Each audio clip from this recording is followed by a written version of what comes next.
Hello guys, welcome back to our channel. In this tutorial, I'm going to show you how to split a single column into multiple columns in Excel. For more information about this tutorial, visit our article. Link provided in the description. Without any delay, let's get started.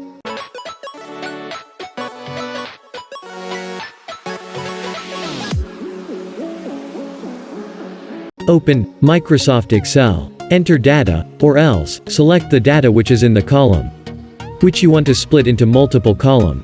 To select the data, click, and drag the data by using mouse, as showing in the tutorial. Or, by selecting the first column, and, then holding the Shift key, plus down arrow, on your keyboard. Then, click on the Data option, which is on the top menu. And, select Text to Columns. Then, a window will pop up. In that window, you will find Original Data Type option. Make sure to choose Delimiters option. You can see the preview of the data on the bottom of that window. If anything goes wrong, you can reselect the option again.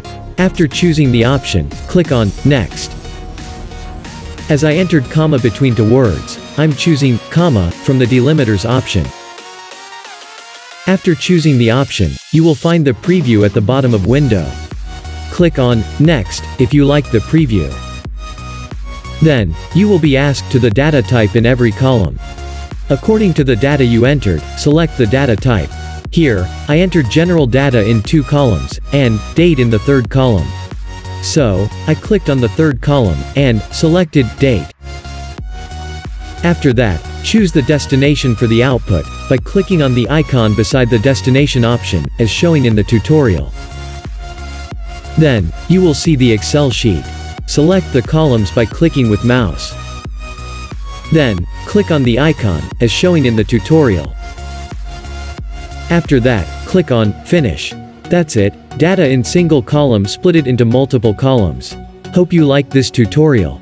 For more information, visit our article. Link provided in the description.